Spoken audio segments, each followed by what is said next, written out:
Hello, Sir Corpus. Hmm. Ah, Hindi pa sumasagot eh. ah, Kasi di, anong oras na eh.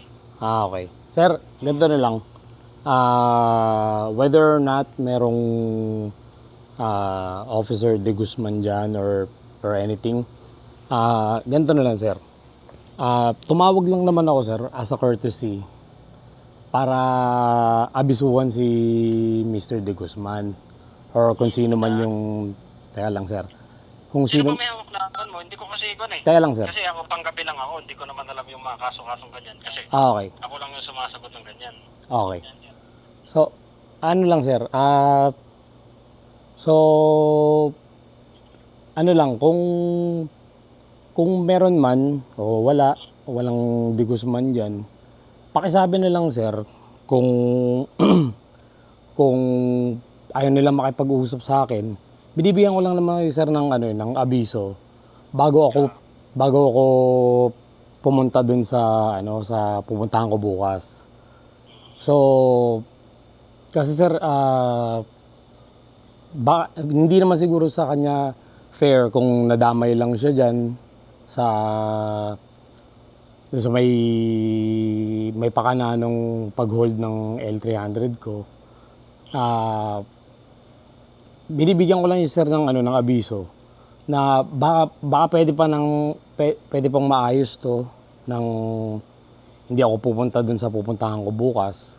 Kasi, Saan ka ba pupunta kasi? ha? Saan ka pupunta?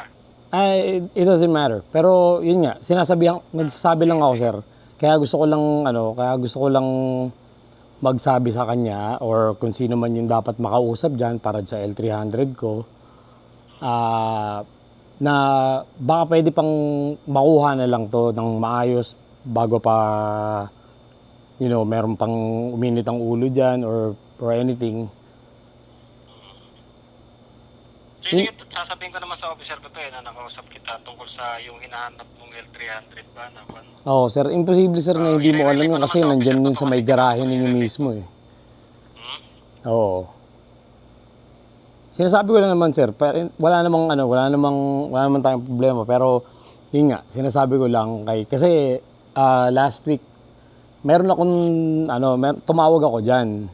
Tatawagin na nila si De Guzman. So, naputol yung tawag tapos hindi na ako makatawag ulit dahil wala yata akong signal dun sa lugar na kung nasaan man ako. Yun lang, sir. Para lang wala nang samaan ng loob. Para makuha ko lang yung sasakyan ko, sir. Kasi Pero ito advice ang kita sir. Kung gusto mo talagang makuha yung kung may L300. sir, hindi talaga ako, sir, hindi talaga ako susulpot diyan, sir. Kahit Bakit ka nga nagtatago kasi? hindi ako nagtatago, sir. Ganito 'yon. Oh, yun nga. Oo. Ganito 'yon. Hindi niyo ako makikita dyan sa Marilao, sir. Kasi in the first place, wala ako sa Marilao nung nangyari kung ano man yung nangyari diyan. Okay? Kasi parang natatakot ka ba? Hindi ako natatakot, sir. Kasi Paano ka namin matutulungan ito ng mga yung sa investigador na yung sa L300 mo? Kung ayaw mo na makapag-opera tayong pumunta rin. sir, ito nga eh. Ito lang yun ah. Ito na lang yun ah. So sinasabi mo patrolman ka. Tapos ikaw din yung parang supervisor diyan or kung ano man. Tapos wala kang alam sa L300. Ang ano nun, sir, halos Kasi ako ang may hawak ng communication dito. okay. Ngayon sa mga investigation na gano'n, hindi ko feel yan. Pero, sir, doon ko dumadaan sa may ano. Ang tawag mo para makausap mo, gano'n. Pero, sir, I-relay ko kung anong sasabihin mo sa officer ko, yun ang trabaho ko. okay. So, eto na lang ah. So, dumadaan ka doon sa may harapan ng police station ninyo, sir? Hindi. Hindi? Hindi ka dumadaan doon sa harapan or hindi mo nakikita yung garahe doon sa harapan ng wala kang nakitang L300 dyan kahit kailan? Simula May 24? Tagal na dyan, nandiyan na ngayon. May 24, nagkaroon ng dyan. May 25, kinuha ninyo dyan. Kinuha ng... Kinuha namin. kinuha ng Marilao Police Department. Nandyan na yun, sir. Kasi almost araw-araw pinapa-picturean ko yung sasakyan na nandyan sa garahe ninyo. So, yun na lang. Wag na lang sanang, wag na lang sanang